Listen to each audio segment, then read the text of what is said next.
All right, hello, everyone. Sorry, I'm barking dogs. I didn't want to unmute myself and let everyone hear that. Welcome to this weekly market check-in here with myself. I'm your host, Greta Wall, and I'm joined by Derrick Oldensmith. Derrick is the head trader with T3 Trading Group and the leader of T3 Live's ProDesk virtual trading floor. Happy Monday, Derrick. Before we get into any market discussion, let's quickly take a look at Derrick's current positions as of 1 p.m. Eastern Time today, May 5th. Happy Cinco de Mayo. Derrick, you're in Idaho, so I don't know if you're going to get any good tacos for Cinco de Mayo, but maybe you have a place. How's your Monday going so far? There's a lot of good Mexican food around here, actually. So good. I might be able to rummage something up. I'm in the San Diego area, so we have good Mexican food here too. I bet that's great. Yeah. Monday's going. You know, the big event for me is going to be after the close with Palantir, just because it's one that I trade so much, and I'm going to be holding a position into the earnings report. So, we'll see how it goes. But so far, it's been a little bit of a slow morning. I mean, we had a pretty big gap down this morning after like a record-breaking multi-day up move. I lost count, 9, 10 green days in a row, something like that.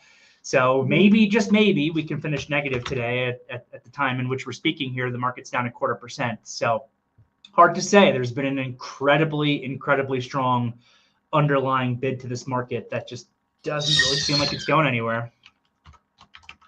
All right. And quickly, the title of our stream today is Fed Week Kickoff. So we'll definitely be talking about the Fed and the market setup headed into this week's rate decision. But you mentioned Palantir, so I do want to talk about that first because that is like the most timely thing that's coming up. Maybe if you want to pull up your charts and we can talk about Palantir headed into the earnings report. You've been super active, of course, in Palantir this year. Talk about what you've been doing with Palantir, your expectations for the full report, the setup, etc., as we get ready for earnings after the close. What have I been doing in Palantir? I've been getting smoked in it is the main thing I've been doing. So popping over to some charts here, if we want to talk about Palantir. So, Palantir is a great company. Let's start by saying that. It's a great company. It's a great business. At the price that it's trading at up here at $125, it's extremely expensive. I would assume it's the most expensive major company, and whatever major company means is a little bit subjective, but I would assume it's like the most expensive major company out there at this point on like a multiple basis that's really, in the S&P and the NASDAQ. So I battled this thing for quite a while, honestly. Battled it to the short side after the earnings report in November 24. Got hurt a little bit, but then was able to end up kind of making everything back, and then ending up a bit profitable in the trade when I finally got a real pullback on it. And then it had that insane earnings report, which, by the way, was a phenomenal report back in the beginning of February. I think it moved more than double the expected options moved to the upside on that. I held stock short into the earnings report. I got pretty smoked. Added up on the way up. It basically was going parabolic into 125. Didn't seem like it made any logical sense. And then we finally got the market to really roll over. And, these high beta stocks, when the market's moving up, they tend to move up the most. They squeeze the most higher. And when the market moves down, they're going to tend to come down the most. So when the market rolled down, this gave an incredible move from 125 down to 75. I held my short all the way down, I think, into the low 80s, maybe $80 exactly, actually. And, once again, was able to make a lot of money on the short side on it after dealing with some pain. Now, you fast forward a little bit to more recent times. I got fully out of it, so I missed the last leg lower when the market was completely crashing in the beginning of April. And then as Palantir began to move higher, really as the market began to move higher, my game plan has been, which I've talked about consistently for a couple of weeks, as we move up in the market, I think I thought the positioning squeeze target, I said this back when you and I were chatting, I think on this Monday, the 21st, we put in a low of 508 and change that day. I said that you could see a positioning squeeze in this market up to 560 to 570. Lo and behold, Friday, we got up to 568. That was purely a positioning squeeze. my game plan into this up move, because I'm not really a bull on the big picture, though I have been a bull on a more smaller picture, specifically because of the positioning and the market dynamics that I'm seeing. I wanted to have a game plan where I sell my long slowly and incrementally on the way up. And I was 100% long back here on Monday, April 21st, when you and I were having a meeting, and slowly piece into shorts eventually on the way up. And that's exactly what I've done.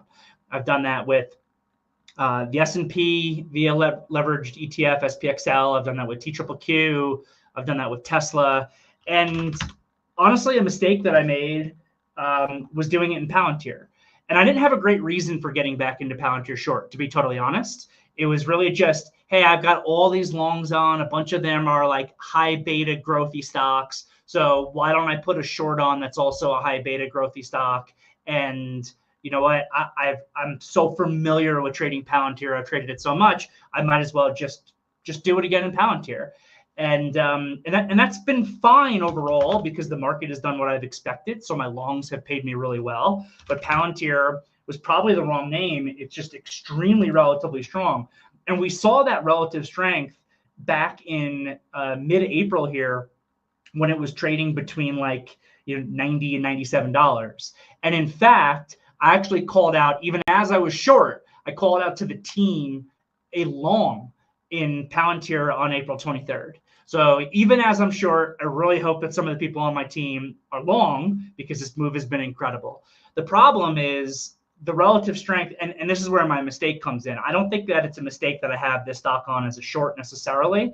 The problem is just the name selection. I probably should have done better name selection. The stock was showing too much relative strength in here. I was already short at that point, and it's off that relative strength and off this pattern that's why I literally called out the long to the team as I was shorted. So it's just probably poor name selection. And then this thing has just been on an absolute tear. It's moving up in a way that I don't think can be sustained. It's similar to actually what it was doing back here in February, where it's basically going parabolic. It hasn't touched the 80 MA on the daily chart since April 22nd. But the difficult part about this is that it's got earnings after the close, and all bets are off when it comes to earnings. So I think that the market is pricing in, the options market is pricing in a $18 move in this thing. So an $18 move, it's not impossible for the stock to be at $142 later today after it reports earnings. In fact, this last earnings move, I think, was double the expected move on the options, which in theory, if it were to repeat that, go up double the expected move on the options, you could be looking at this thing at $160 after the close, which is crazy. Now, I tend to think that stocks that extend to the upside into an earnings report actually have a much higher probability of going down. But like you've heard me talk about in the past, I always think that holding stock into an earnings report is gambling. And that's what it is. It's gambling. I think that there's a higher probability of lower versus higher, just because of how expensive the stock is. I think that the whispered numbers that I've seen are actually higher than the sell side analyst expectations, and the amount of extension that's ongoing as we go into the earnings report. I think that the risk is to the downside, but the fact of the matter is, you never know. It's a great company. They derive a ton of their business from the government itself. And there's not necessarily a reason why they shouldn't report a good earnings report. It's just how much of it is priced in really is the question. So I think that the risk is to the downside, but I have no idea. I did put on some options positions to hedge the upside risk. The amount of size I have, if this thing were to go up to 160, I'd be in a really, really bad spot. So I've got to hedge that out a little bit. I also I'm in the process of, and will continue throughout the day, to reduce my core position on the name a little bit into the report for a loss. So I'm doing that, for a loss, but it just is what it is. It's part of the business. I think that overall I've had a phenomenal game plan on how to trade this up move. I called this up move perfectly. My longs have paid me really well. My shorts minus Palantir are not a problem at all. And the one mistake I think I made in the process was just with the name selection of choosing Palantir as the one to go back into. but it's still an extraordinarily expensive stock at these prices. So we'll see what happens. All right, earnings after the close, everyone. So there's some good analysis headed into that report. All right, the other big news of the week, we're going to get some more earnings as well. Some of the bigger names being AMD on Tuesday, DoorDash on Wednesday, Coinbase on Thursday, some names like that. Last week, of course, was our big Mag 7 week, but earnings season continues this week as well. But definitely Palantir being the main focus in the earnings realm of the week. But the other news of the week is that it is, of course, Fed week. And Fed week is important right now because the market wants to know what they're going to do for the rest of the year. We have tariffs. We have a strong jobs report. Friday's jobs report was stronger than expected. Of course, a weakening over time, but stronger than expected. What was the number? 177? 177,000? Yeah. So it came in stronger than expected. Fed has no room to cut right here. Do you agree, Derrick? Yeah, I don't see why the Fed would cut. I mean, Scott Bessent himself came out and kind of said it this morning. He said, the Fed's gauge of inflation is working its way down and the hard data remains strong. And we saw someone else, I forget who, it might have been the CEO of Citi, but someone else came out this morning and said what I've been saying, which is that we're not going to even begin to really see the impact of the tariffs in the data until we see the May numbers. And today's only May 5th. I think that we just saw the de minimis exemption for cheap goods that come into the United States expire just this past weekend, or maybe it was Friday of last week. So you don't see the numbers from the tariffs in the data yet, and the data has been good. So how can the Fed cut? I don't understand how the Fed could cut. They have really good economic data that they're currently looking at, and inflation has come down. The growth numbers and employment numbers, there's been a couple little warning signals in there, but overall have stayed really strong. So how can the Fed cut into that environment? I don't think that they can. The real question I'm asking myself is, what does it look like when we begin to see the tariff data hit the hard economic numbers? And that is when this market could become really interesting again. But that's probably not going to be until June. So maybe we begin to see a little bit of a sell-off in mid-May, but it's most likely that that's going to be in June. This market's in a really, really interesting spot right now. I was talking to the team about it this morning in our morning meeting. We're in a really interesting spot because by most technical metrics that I like to look at, you want to be short here. We're pretty consistently extended to the upside. Basically, yeah, we're $10 extended off the ADMA right now. So we have extreme extension to the upside. Short-term tactical, which is a measurement that my team and I look at, is in the red zone, which means it's in like heavily overbought conditions. DeMarcs are indicating a big sell. There's breadth measurements that are indicating that you should be a seller here. But the problem is, there's also dramatic systematic buying that's still ongoing. So I thought that the positioning risk that I was talking about for the last couple of weeks would be more washed out to the upside if we got to SPY 570. Now that we have approached SPY 570, we got to above 568 on Friday. The data is not showing that at all. The market dynamic data is really showing that there is still very much an upside risk to positioning. You've got systematic funds that are buyers in every tape over the course of the next 2 weeks, and they're actually pretty heavy buyers. I think that we have like vol control funds buying a few $1 billion a day. We've got CTAs.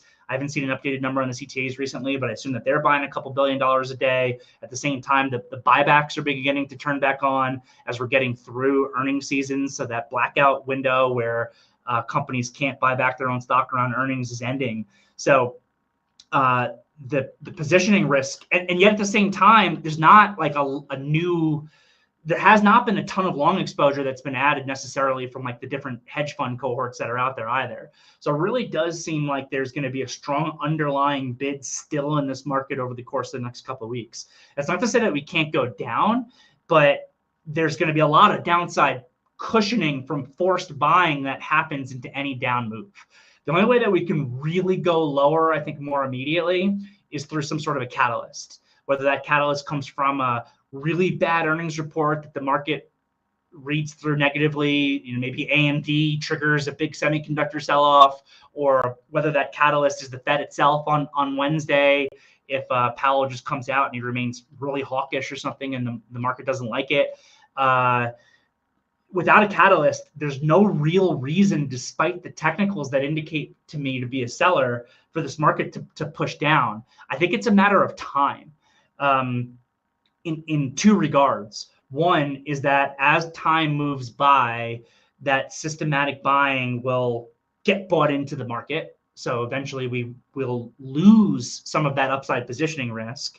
And also time when it comes to the economic data, just because, like I was saying, if you're looking for an economic data catalyst for the downside, sure, it's not impossible to get that, but we're not even going to really begin to see the implication of tariffs, I think, hit into our economic numbers for another month at this point. So we'll see. It's a really tricky spot for traders right now to do a lot of new trading, and there's a good chance that those factors I just described actually weigh each other out, which means that I think that there's a good chance that we actually see more broadly sideways action for a period of time, where you've got this strong systematic buying that's being weighed upon by people who are saying, oh, the fundamentals don't make sense for me to be long here. I want to be a seller. Or, people like me who say, oh, the technicals say you should be a seller, whatever it is. And yeah, and Cyril from YouTube commented, FOMC could be a catalyst like it was in December 2024. And you already touched on that. So good job. All right. I want to get your opinion on something that has some shocking news from over the weekend. Warren Buffett stepping down as CEO of Berkshire Hathaway, asking the board to replace him with Greg Abel. So the board did vote unanimously for Greg Abel, president and CEO, as of January 1st, 2026. But they're keeping Warren Buffett on as chairman. I mean, Buffett's 94, so not the most shocking move ever, but quite a shock, I think, to the market with the earnings report this weekend. Shares down over 4% today on both A class and B class. Now that's a big move on the A class, a 4% move on the A class with what those shares trade at. What's your reaction to Buffett stepping down? I mean, I think he's 94, so I don't think that it should be a surprise. I mean, look, you got Michael Jordan, you got Wayne Gretzky, you got, I don't know, Pete Sampras in tennis. I don't know who you would consider the best to be there. Maybe Tiger Woods in golf, and you got Warren Buffett when it comes to investing. I mean, shout out to Warren. He is the GOAT. Truly the greatest to ever live, the greatest to ever do investing as a business. So congratulations to him for everything that he's ever done. I mean, I don't really have too much else to say about it. I mean, even recently at 93, 94 years old, he was still smart enough to go even deeper into cash right ahead of this bear market getting started.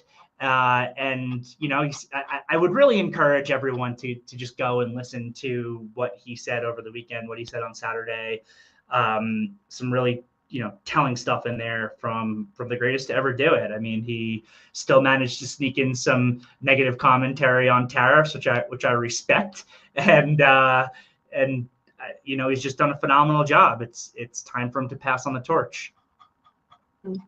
I saw a number earlier. His return tally after 60 years in the business, which is, I mean, there are just not that many careers people are working for 60 years. 5,502,284%. I mean, insane. Okay, being Greg Abel, being Buffett's successor. I mean, what kind of position? How do you take over that kind of position? I think you take it over by adhering to the philosophy that Charlie Munger and Warren Buffett built Berkshire on. I think that's all you can do. Recognize what the philosophy is. I don't know a ton about Greg, but I know that he's been involved with Berkshire for a very, very long time. He's worked with, Charlie and Warren for so long, side by side. He knows the culture, he knows the ethos, and it's just going to be about continuing to execute in the exact same way that those guys have for so long.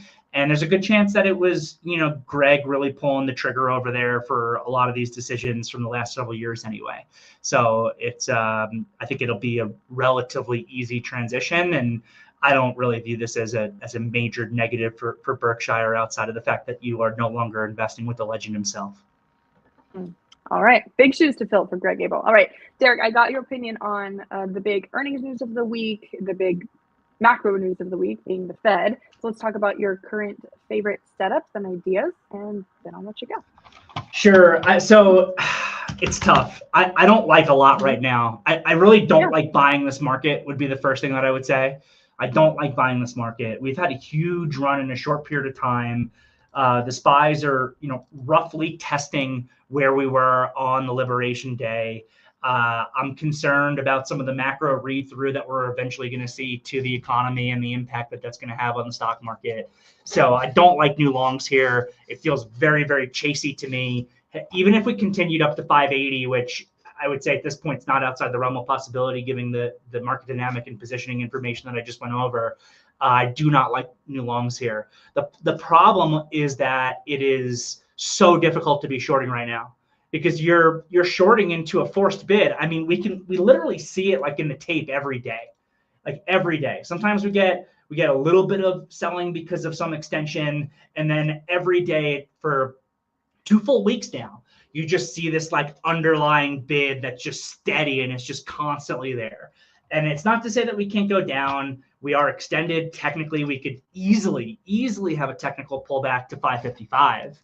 But it's just hard to fight forced buying flows. I learned a long time ago with my own trading now, don't fight the flow. It's like a saying of mine at this point, don't fight the flow. So, I don't want to fight the flow. I don't want to be a heavy short seller, even though I am net short right now and I'm decently net short. I don't want to be like heavily adding new shorts right now in the face of that buying, but I can't justify buying the market either. So it's a really, really difficult spot. I'm continuing my game plan. I'm a big believer in game plans. Game planning is the key to consistency in trading. The game plan is the manifestation of the rules that you create for yourself on your trading. So even though I'm concerned to be on the short side, I've had a game plan that you and I have been discussing for the last couple of weeks of what I'm going to do into a positioning up move, which is to slowly piece out of longs and slowly piece into shorts. That's what I'm doing.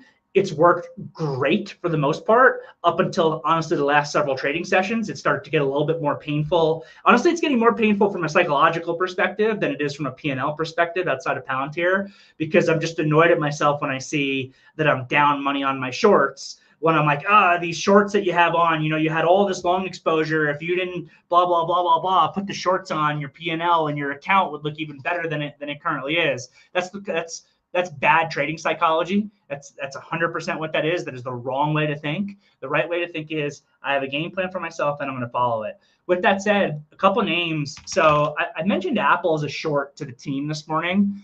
I don't like Apple right now. And it's, one of the biggest, most important companies that's out there. And it's got $100 billion buyback that they just announced on their earnings report on Thursday after the close. So fighting a buyback of that nature is very difficult. Like we were just talking about, don't fight the flow. You're fighting a $100 billion buyback in Apple.